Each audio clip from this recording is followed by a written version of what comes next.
Pembacaan firman Tuhan pada hari ini didasarkan pada beberapa bagian. Namun izinkan saya membaca di Roma 10 ayat 9 sampai 10 dan Yohanes 3 ayat 6. Roma 10 ayat 9 sampai 10 demikian firman Tuhan. Sebab jika kamu mengaku dengan mulutmu bahwa Yesus adalah Tuhan dan percaya dalam hatimu bahwa Allah telah membangkitkan Dia dari antara orang mati, maka kamu akan diselamatkan. Karena dengan hati orang percaya dan dibenarkan, dan dengan mulut orang mengaku dan diselamatkan. Lalu Yohanes 3 ayat 6 demikian firman Tuhan. Apa yang dilahirkan dari daging adalah daging, dan apa yang dilahirkan dari roh adalah roh. Demikianlah firman Tuhan. Berbahagialah setiap orang yang mendengarkan firman Allah dan yang memeliharanya dengan setia dalam kehidupannya. Hari ini adalah kita mengingat kembali peristiwa yang besar dalam perjalanan kehidupan orang percaya. Ada sebuah janji yang diberikan oleh Tuhan Yesus kepada murid-murid bahwa mereka akan menerima Roh Kudus. Kalau kita mengacu kepada Kisah Para Rasul 1 ayat 8 ditegaskan di sana, tetapi kamu akan menerima kuasa kalau Roh Kudus turun ke atas kamu, dan kamu akan menjadi saksiku di Yerusalem dan di seluruh Yudea dan Samaria dan sampai ke ujung bumi. Apa yang kita lihat pada bagian ini? Jelas sekali pada bagian ini ada satu penegasan diberikan oleh Tuhan Yesus akan keberadaan Roh Kudus dalam kehidupan setiap murid dan juga tentunya dalam kehidupan setiap kita pada saat ini. Bahwa kalau Roh Kudus itu turun, ada dalam hidup kita, ada dalam diri kita, maka pada saat itu akan menerima kuasa. Sekali lagi, kuasa ini datangnya dari Allah itu sendiri, diberikan kepada setiap orang-orang percaya yang menerima Roh Kudus, lalu kemudian kuasa yang ada dalam diri mereka kemudian memampukan mereka menjadi saksi. Menjadi saksi di Yerusalem, di seluruh Yudea, Samaria, sampai ke ujung bumi. Dan hal inilah yang dilakukan kemudian oleh para murid-murid, para rasul. Mereka orang-orang yang kemudian menerima Roh Kudus itu, dan mereka memberitakan Injil, memberitakan firman Tuhan, dan kita boleh melihat dampaknya yang besar. Betapa banyak orang yang kemudian menjadi percaya kepada Yesus melalui mereka yang lemah. Tapi bukan karena mereka lemah atau karena mereka kuat, tapi karena Roh Kudus memberikan kuat kuasa kepada mereka menjadi pemberita-pemberita firman, dan apa yang mereka sampaikan itu sungguh-sungguh bekerja dalam hati setiap orang yang mendengar sehingga kemudian mereka bertobat. Lalu kemudian seiring waktu mereka sudah bertobat itu, kemudian juga mereka menyadari tanggung jawab mereka. Roh Kudus ada dalam diri mereka, maka kemudian mereka juga menjadi pemberita-pemberita Injil. Terus menerus mereka memberitakan Injil sampai pada hari ini kita mengenal atau menerima Yesus. Tentunya kita semua juga sudah menerima Roh Kudus kan ya? Sudah belum Bapak Ibu? Kalau kita sudah menerima Roh Kudus, maka hal yang sama juga seharusnya dalam diri kita terjadi. Kita menjadi saksi dimanapun Tuhan percayakan kita. Kita menjadi saksi bagi keluarga kita, bagi lingkungan kita, pekerjaan kita, lingkungan masyarakat yang luas lagi, bahkan ke luar negeri, ke belahan dunia yang lain, kita menjadi saksi Kristus. Sehingga semakin banyak orang yang percaya kepada Tuhan. Tugas kita bersaksi, yang mempertobatkan siapa? Kita. Bukan. Roh Kudus. Tugas kita menjadi orang-orang yang bersaksi secara bertanggung jawab. Lebih daripada itu, berikanlah keleluasaan kepada Roh Kudus untuk mempertobatkan mereka. Pada hari ini dalam kebaktian Pentakosta ini, pertama berdasarkan firman Tuhan ini, kita belajar bahwa Roh Kudus itu menginsafkan manusia akan dosa. Ini penting, karena pada dasarnya manusia itu agak susah ditegur. Agak susah kemudian menerima perbaikan-perbaikan, karena manusia itu setelah ia jatuh dalam dosa, kecenderungannya adalah membenarkan diri. Tetapi ada kuat kuasa yang besar yang datang dari Allah sendiri, yaitu Roh Kudus yang mampu kemudian masuk ke dalam hati. Yang mampu kemudian menyadarkan kita sampai kemudian satu titik di mana kita menyadari, saya sudah berdosa di hadapan Tuhan, saya sudah menyimpang dari jalan Tuhan, saya harus kemudian kembali kepada kebenaran itu. Sekali lagi, pekerjaan itu dilakukan oleh Roh Kudus. Kenapa ini penting? Karena pada dasarnya manusia itu ketika berdosa, manusia itu terpisah dengan Allah. Sehingga Bapak Ibu, dosa itu bukan sesuatu yang lucu. Bukan sesuatu iseng. Tetapi memiliki satu dampak yang besar. Ketika dosa itu hadir, ketika seseorang melakukan dosa, maka pada saat yang sama manusia itu terpisah dengan Allah. Kenapa terpisah? Karena Allah itu adalah kudus. Tidak mungkin orang yang berdosa kemudian memiliki hubungan yang erat dengan Allah yang kudus. Namun pertanyaannya, adakah manusia yang kudus secara sempurna sebagaimana Allah itu kudus? Tidak ada. Sehingga siapapun di tengah-tengah dunia ini, seberapa besar kebaikannya, tetaplah orang berdosa yang terpisah dari Allah dan membutuhkan pertolongan dari Tuhan sendiri. Bapak Ibu, ketika Allah menciptakan manusia, tidak mengenal perbedaan ras, status sosial. Semuanya diciptakan oleh Allah berdasarkan gambar dan rupanya sendiri. Tapi perhatikan desain Allah yang begitu agung itu, yang amat baik itu, rusak seketika. Siapa yang merusak? Dosa. Pada Allah mendesainnya begitu rupa sesuai dengan gambar dan rupanya sendiri. Dalam kekudusan itu sendiri. Bahkan setiap kita manusia dikatakan sebagai ciptaan tertinggi. Bahkan puncak dari segala ciptaan. Tidak ada ciptaan yang lebih mulia dibandingkan dengan manusia. Tidak ada ciptaan yang lebih besar daripada manusia. Tapi dirusak oleh dosa itu sendiri. Sehingga ketika manusia sudah jatuh dalam dosa, maka pastilah manusia itu berada di bawah murka Allah. Pasti berada di bawah murka Allah. Bagaimana melepaskan manusia dari murka Allah karena dosa? Dapatkah perbuatan baik melepaskan kita? Dapatkah sedekah kita melepaskan kita? Dapatkah amal ibadah kita melepaskan kita dari murka Allah? Tidak ada. Karena firman Tuhan menegaskan kepada kita bahwa kesalehan manusia itu bagaikan kain kotor di hadapan Allah. Sudah sedemikian rupa salehnya luar biasa. Puasanya begitu baik, amalnya begitu baik, ibadahnya begitu baik, luar biasa. Tapi Tuhan menilainya sebagai kain kotor di hadapan Allah. Sehingga sekali lagi, tidak ada kekuatan atau usaha manusia yang bisa melepaskan manusia itu dari dosa. Hanya dimungkinkan oleh pertolongan daripada Roh Kudus yang masuk ke dalam hati kita, berbicara secara pribadi kepada kita, sampai kepada sebuah kesadaran, betul saya sudah berdosa dan membutuhkan Tuhan. Dalam perjalanan kehidupan kita sebagai orang percaya, Bapak Ibu sekalian, tidak mudah bagi seseorang itu mengenali dan mengakui akan pekerjaan Allah. Buktinya, di tengah-tengah dunia ini menurut saya hampir semua, kecuali yang mungkin di pedalaman yang tidak kemudian dapat dijangkau dengan teknologi informasi. Tapi hampir semua orang itu pernah kemudian mungkin membaca, mendengar bahwa Yesus itulah Tuhan, Yesus itu Juru Selamat. Tapi faktanya Bapak Ibu, begitu banyak orang yang tidak percaya kepada Yesus. Kenapa? Karena mereka mengandalkan rasio mereka. Mereka mengandalkan usaha mereka. Mereka mengandalkan pemahaman mereka. Bahwa tidak mungkin hanya dengan berkata, iya saya percaya kepada Yesus, lalu dibebaskan dari murka Allah. Bagi mereka sesuatu yang tidak mungkin itu terjadi.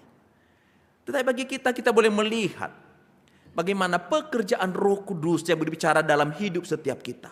Yang mendorong kita kemudian mudah melihat ada keselamatan dalam Kristus.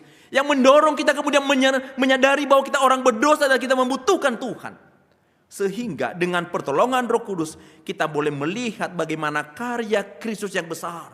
Kita bisa merasakan karya Kristus itu. Kita menjadi haru yang mendalam ketika kita mengenang kembali bagaimana pengorbanan Kristus. Kita boleh melihat bagaimana perjalanan kehidupan kita sampai hari ini ditopang sedemikian rupa oleh Roh Kudus. Semuanya itu sekali lagi pekerjaan Allah Tritunggal yang berbicara dalam hidup, dalam hati setiap kita. Bapak Ibu dan Saudara, sebelum Yesus naik ke surga, dalam Yohanes 16 ayat 7a ia mengatakan, lebih berguna bagi kamu jika aku pergi. Bukan berarti bahwa ketika ia berada di tengah-tengah dunia ini tidak berguna, bukan. Tapi ada sesuatu yang kemudian mau Tuhan nyatakan, mau Tuhan perlihatkan. Satu kemudian perkara yang jauh lebih besar lagi. Sebagai bagian dari perkembangan apa yang Tuhan kerjakan di tengah-tengah dunia ini. Ditegaskan jika aku pergi, aku akan mengutus dia kepadamu. Siapa yang diutus itu? Yang diutus adalah penolong. Siapa itu penolong? Penolong itu adalah Roh Kudus itu sendiri. Dan selanjutnya dikatakan, dan kalau ia datang, ia akan menginsafkan dunia akan dosa. Sekali lagi saya tekankan pada bagian inilah pekerjaan Allah. Yesus naik ke surga. Ia tidak membiarkan kita di tengah-tengah dunia ini. Tapi ia mengutus seorang penolong kepada setiap kita. Yaitu Roh Allah itu. Yang secara khusus berbicara kepada masing-masing kita. Menginsafkan kita akan dosa. Bapak Ibu, seperti apa sih menginsafkan itu? Atau kata insaf itu? Mungkin ada berpikir begini. Oh, saya insaf. Saya malu. Gara-gara saya terobos lampu merah, kena tilang sama polisi. Gitu ya. Oh, saya kena denda. Aduh, malu rasanya. Pertanyaan, apakah itu insaf? Insaf bukan Bapak Ibu? Enggak, itu bukan insaf. Kalau misalnya ada seseorang begitu ya, selingkuh, ketahuan. Lalu aduh malunya rasanya ya udah masuk ke media sosial perselingkuhan. Kan sekarang banyak itu ya. Selingkuh, ketahuan, direkam, masuk begitu ke Facebook, masuk ke TikTok begitu ya. Oh, malu. Pertanyaannya, orang itu insaf atau tidak? Ketika mengatakan, saya malu. Itu bukan insaf. Bukan. Kalau misalnya orang begitu ya, aduh, gara-gara bulan lalu saya nggak kasih perpuluhan, nah akibatnya saya kena celaka. Kalau begitu bulan depan saya kasih perpuluhan ya. Pertanyaannya, orang itu insaf atau tidak? Enggak. Itu hanya karena takut dihukum Tuhan. Hanya takut karena tidak diberkati oleh Tuhan. Ia tidak insaf. Kalau misalnya ada orang yang mengatakan, iya saya tahu bahwa mencuri itu dosa, berbohong itu dosa, berfitnah itu dosa, bertengkar itu dosa. Ketika ia tahu tentang kebenaran itu, orang itu insaf tidak? Tidak. Jadi saya mau ngajak kita bersama untuk boleh melihat insaf itu bukan sekedar takut dengan risikonya, takut dengan akibatnya, bukan sekedar itu. Tetapi kalau kita melihat pada bagian ini, kata menginsafkan itu artinya Roh Kudus itu bekerja meyakinkan seseorang akan kebenaran Allah. Dia yang bekerja dalam hati seseorang. Roh Kudus bekerja menegur seseorang itu. Roh Kudus menuduh seseorang itu. Bahkan Roh Kudus menyanggah orang tersebut dengan segala pembenaran-pembenaran diri. Roh Kudus membuktikan akan dosa-dosa kesalahannya. Dan Roh Kudus menerangi jalannya untuk bisa melihat kebenaran yang datang dari Allah. Jadi bukan sekedar takut tidak diberkati, takut kena sial. Kan gitu kan? Banyak orang. Bukan. Sehingga dengan demikian kita sangat membutuhkan kehadiran Roh Kudus dalam perjalanan kehidupan kita. Bukan semata-mata untuk keuntungan kita pribadi secara materi. Tapi lebih daripada itu adalah relasi pribadi kita bersama dengan Allah itu sendiri. Hanya dapat dibangun oleh pekerjaan Roh Kudus itu sendiri. Maka dengan demikian Bapak Ibu dan Saudara, saya mau mengajak kita bersama-sama biarlah kita kemudian semakin peka. Bukan baper ya. Semakin peka. Peka dengan apa? Peka dengan teguran Roh Kudus. Semakin peka dengan suara Roh Kudus yang berbicara dalam hati kita. Bapak Ibu, mereka yang belum percaya kepada Tuhan, mereka punya hati nurani dan Allah berbicara kepada mereka melalui hati nurani mereka. Itu bagi yang belum percaya kepada Kristus. Lebih-lebih kita yang sudah percaya kepada Kristus. Roh Kudus itu ada dalam diri kita. Ia senantiasa berbicara kepada kita. Bahkan ketika kita menyimpang itu, ia menegur kita, ia mengingatkan kita, ia menuntun kita. Dan dibutuhkan apa? Kepekaan itu, peka dengan suara itu, jangan biarkan. Saya bisa membayangkan ketika kita misalnya tidak peka dengan suara Roh Kudus dalam hati kita. Sekali lagi Roh Kudus itu pribadi. Dia bisa sedih melihat setiap kita melakukan hal-hal yang tidak berkenan. Dia bisa berduka. Kenapa saya katakan demikian? Karena ketika kita berdosa, kita orang percaya. Pada saat yang sama pertanyaannya, di mana Roh Kudus? Kalau misalnya saya bentak, saya maki orang, pada saat itu Roh Kudus di mana? Apa keluar dulu? Pak Pendeta lagi marah. Saya pergi dulu ya. Nanti kalau emosi udah reda, saya balik lagi masuk ke dalamnya. Gitu.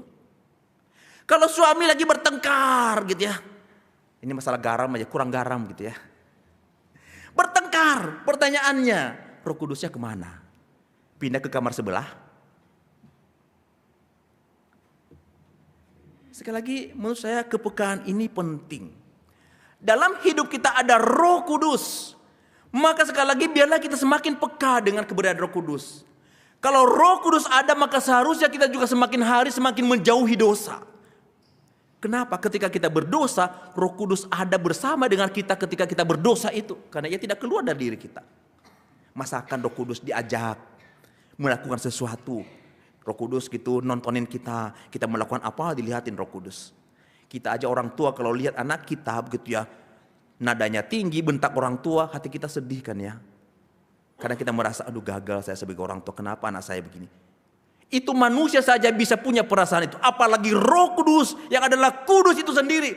Pasti ada duka cita yang mendalam. Ada sebuah kesedihan yang mendalam dalam dirinya. Maka sekali lagi, biarlah melalui hari ini kita merayakan hari turunnya Roh Kudus.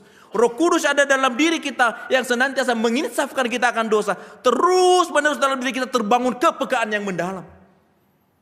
Sehingga dia itu senang. Dan dia bangga mengatakan, anakku yang kukasihi, hidupnya semakin menyenangkan hatiku. Anakku yang kukasihi, hidupnya semakin sesuai dengan apa yang kukehendaki. Anakku yang kukasihi. Dan terus menerus Roh Kudus itu bangga dengan kehidupan setiap kita. Sekali lagi saya mendorong, biarlah kiranya kepekaan itu terpelihara dalam diri setiap kita. Hari ini secara khusus nanti ada pelantikan badan pengurus. Menjadi badan pengurus bukan sekedar kemudian menjadi badan pembantu majelis jemaat. Tapi ada tanggung jawab yang dipercayakan Tuhan kepada setiap badan pengurus.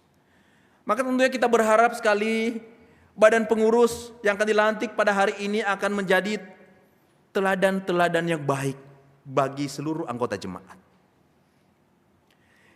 Setiap badan pengurus menjadi teladan dalam kekudusan hidup. Karena pada zaman sekarang ini kita digempur habis-habisan dan menganggap sesuatu yang kotor, najis itu menjadi sesuatu yang lumrah. Kan daging lemah. Nah, saya berharap kita boleh memiliki keteladanan dalam kekudusan. Setiap badan pengurus akan dilantik pada hari ini, harapannya adalah orang-orang yang memiliki teladan dalam kesetiaan kepada Tuhan dan juga dalam pekerjaan Tuhan. Tentu memang dalam pelayanan tidak semuanya berjalan dengan baik. Tapi kalau Allah yang memanggil, pasti Tuhan akan mampukan sampai pada akhirnya. Ada kesulitan, tapi Tuhan tidak akan biarkan. Yang penting dalam hati yang paling dalam, saya setia sampai akhir. Keteladanan demi keteladanan ini sangat dibutuhkan dalam tugas pelayanan.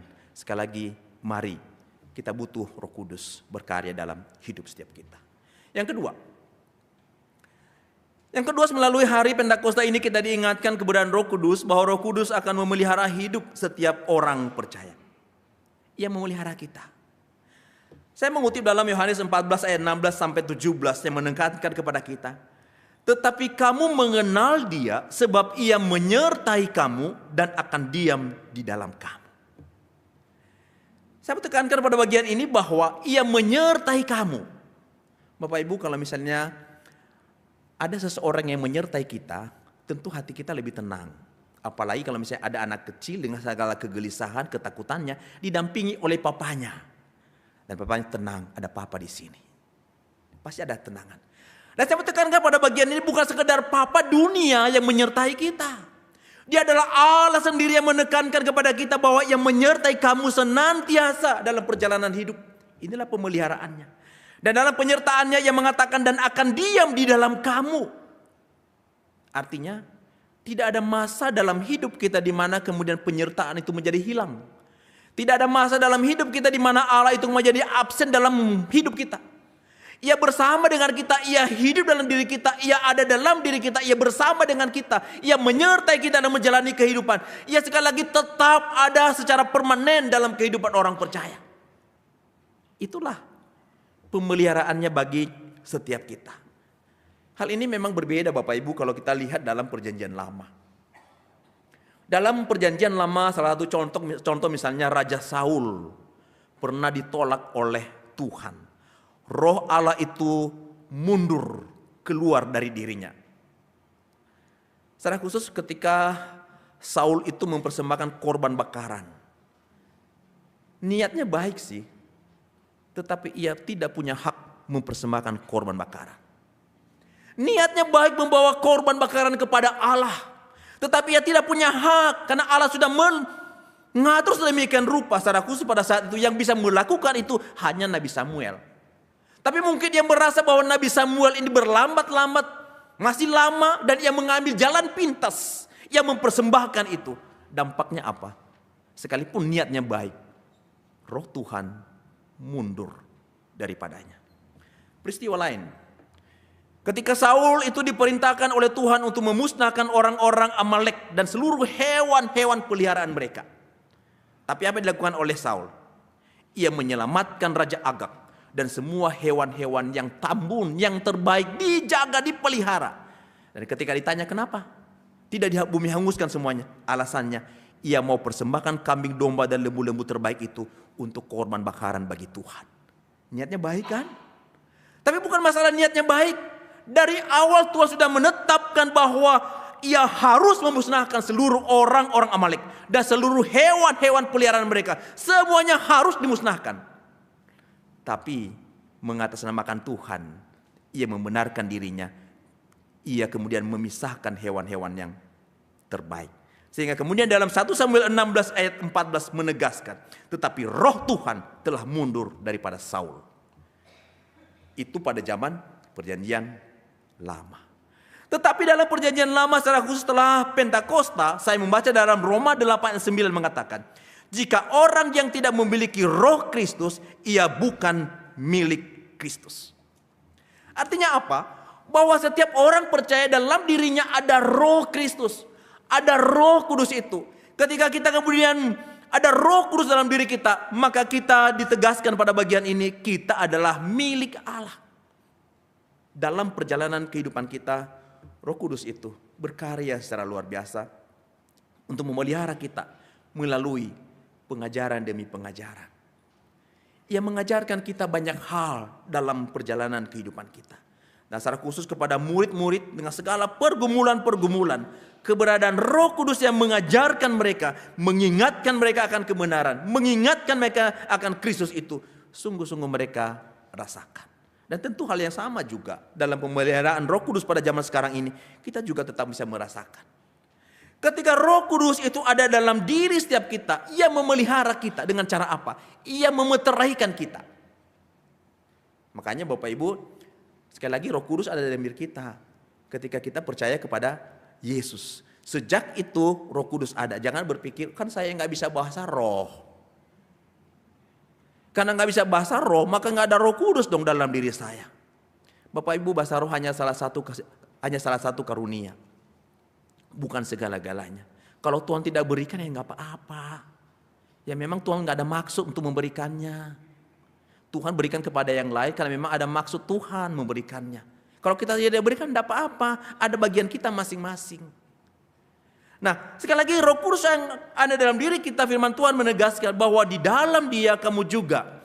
Karena kamu telah mendengarkan firman kebenaran itu, Injil keselamatanmu. Di dalam dia kamu juga ketika kamu percaya, dimeteraikan oleh roh kudus yang dijanjikannya itu. Apa sih maknanya dimeteraikan oleh roh kudus? Bapak Ibu, ketika seseorang dimeteraikan oleh roh kudus, itu adalah sebuah tanda perlindungan dari Allah. Bahwa setiap kita adalah orang-orang yang penting, orang-orang yang berharga, dijaga oleh Allah sedemikian rupa melalui materai. Yaitu materainya bukan materai 10.000 Bapak Ibu. Materainya adalah roh kudus sendiri. Menjamin bahwa kita dilindungi oleh Allah itu sendiri. Contoh. Ketika Yesus mati, dikuburkan. Lalu supaya kuburannya jangan dirusak dan jangan dicuri orang, kuburan itu dimateraikan oleh prajurit Romawi. Tujuannya apa?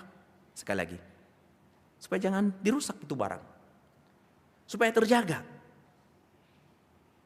Sehingga saya mau katakan bahwa sangat penting keberadaan Roh Kudus dalam diri setiap kita. Ketika kita kemudian didiami sepenuhnya oleh Roh Kudus, maka perlindungan dari Allah itu menjadi milik setiap kita. Makanya Bapak Ibu, kalau kita merasa kita lemah, kita khawatir, kita gelisah dengan segala pergumulan-pergumulan, ada ketakutan yang begitu kuat, ingat, ada perlindungan diberikan oleh Allah dalam diri kita. Jangan takut, bukan karena kita hebat, tapi ada roh Allah dalam diri kita yang melindungi setiap kita. Melalui dimeteraikan oleh Roh Kudus juga, itu artinya Bapak Ibu, kita kemudian ditandai sebagai milik Allah. Jadi materai Roh Kudus itu adalah penegasan setiap kita yang dimeteraikan adalah miliknya Allah. Saya mengambil satu contoh. Ketika Raja Ahasiweros mengeluarkan satu titah, lalu kemudian titah itu dimeterai dengan cincin materai raja. Menegaskan apa? Bahwa perintah titah itu adalah milik Raja Ahasiweros. Yang sama terjadi dalam kehidupan kita. Ketika kita kemudian dimeteraikan dengan Roh Kudus, itu menegaskan kepada setiap kita bahwa kita adalah milik daripada Allah itu sendiri. Saya mengutip dari Roma 8 ayat 9 mengatakan, tetapi jika orang tidak memiliki roh Kristus, ia bukan milik Kristus. Hanya orang yang memiliki roh Allah yang adalah milik dari Allah itu sendiri. Sehingga sekali lagi, jangan dianggap, wah Roh Kudus, ya biasalah. Mungkin Yesus lebih besar daripada Roh Kudus. Enggak Bapak Ibu. Kita tidak mengenal subordinasi. Misalnya Allah Bapa lebih tinggi, lalu keduanya Allah Anak. Lebih rendahnya, paling kecil sih Allah Roh Kudus, si bungsunya. Dalam Allah Tritunggal tidak ada subordinasi seperti itu. Tapi Allah Tritunggal adalah Allah sepenuh-penuhnya. Dan Roh Kudus itu adalah Allah yang memelihara kehidupan kita. Bukan sekedar kehidupan kita di tengah-tengah dunia ini, bahkan keselamatan dianugerah oleh Allah itu kemudian dijaga sedemikian oleh Roh Kudus. Saya mengutip dalam Yohanes 10 ayat 28 sampai 29 yang mengatakan bahwa Bapakku yang memberikan mereka kepadaku lebih besar daripada siapapun, dan seorang pun tidak dapat merebut mereka dari tangan Bapa. Sekali lagi ini penting. Sekalipun ada banyak pergumulan-pergumulan kehidupan, tapi pergumulan itu tidak dapat merebut kita dari tangan Allah itu. Sekalipun ada banyak kesulitan-kesulitan dalam kehidupan kita, tidak membuat kemudian kita terlepas dari kasih Allah itu. Kenapa? Karena kita milik daripada Allah, dimeteraikan oleh roh Allah itu sendiri. Bukan karena kita hebat menghadapi masalah, tapi ada Roh Kudus yang bersama dengan kita dalam perjalanan kehidupan. Untuk memahami ini, mari kita perhatikan jabat tangan ini. Tadi ketika salam damai sudah jabat tangan semua belum? Sudah. Wah, ini anak-anak remaja langsung pada salaman. Ini jabat tangan biasa ya, yang sudah umum kita pahami. Nah, saya mau ngajak kita untuk boleh melihat jabat tangan yang lain, yaitu jabat tangan ala Romawi. Ya, ala Romawi. Jadi kalau ala Romawi itu bukan seperti ini, bukan telapak tangan bertemu telapak tangan, gitu ya. Tapi kalau jabatan Romawi itu pegangnya begini.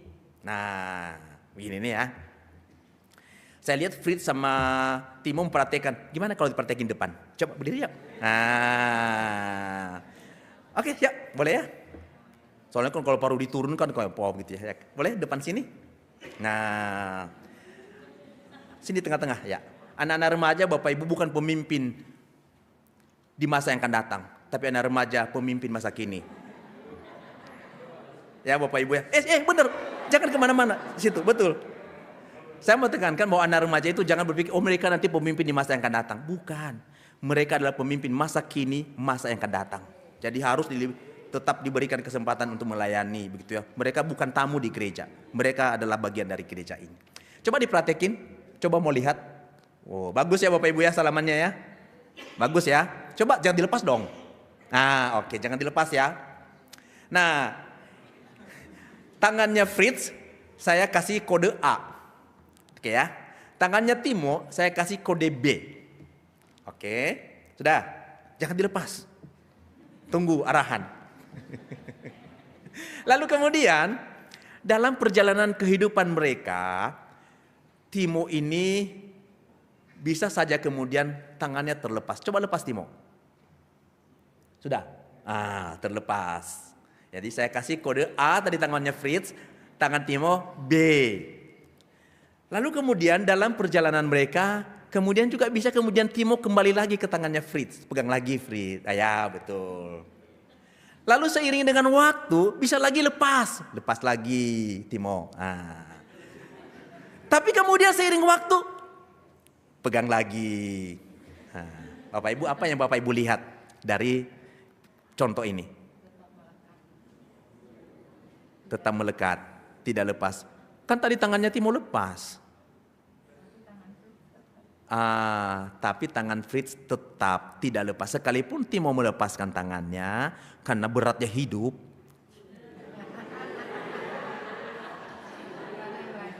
Tapi Fritz tetap dengan kesetiaannya memegang terus. Nah, Bapak Ibu, ini adalah perumpamaan tentang kesetiaan Allah. Saya ibaratkan tangan Fritz itu adalah tangan Allah. Dan tangan Timo itu adalah tangan manusia. Manusia ketika dekat dengan Allah, ia pegang tangan Allah. Sekali lagi perumpamaannya, jangan dipikir nanti tangannya itu tangan Allah. Itu contoh, hanya contoh. Jadi kita menangkap pesannya. Ketika ia dekat dengan Allah, ia pegang tangan itu erat-erat dan gak mau lepas. Tetapi ketika misalnya Timo menghadapi masa-masa yang sulit dalam hidupnya, ada pergumulan-pergumulan, mungkin agak jauh, udah mulai gak gereja, mulai lepas. Lalu kemudian pagi-pagi udah mulai lupa dengan doa, lepas lagi.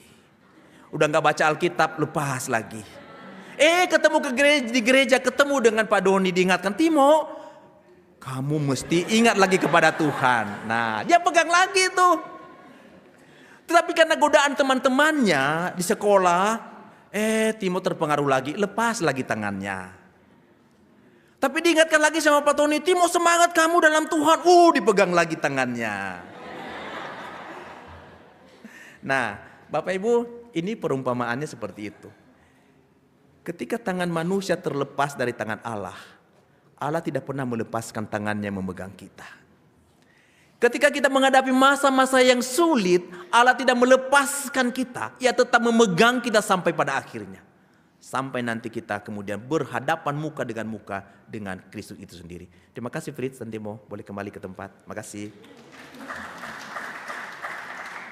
Sehingga Bapak Ibu dan saudara yang dikasih oleh Tuhan, ini penting bagi kita. Untuk kemudian mengingatkan kepada setiap kita, tangan Allah yang kuat itu tidak akan pernah melepaskan kita. Sekalipun kita diperhadapkan dengan berbagai pergumulan kehidupan. Sekalipun mungkin kita jatuh ke dalam dosa. Tangan Allah yang kemudian telah memeteraikan kita dengan Roh Kudus tidak akan melepaskan kita. Kasih Tuhan itu tidak kemudian hilang dari kita karena kelemahan kita.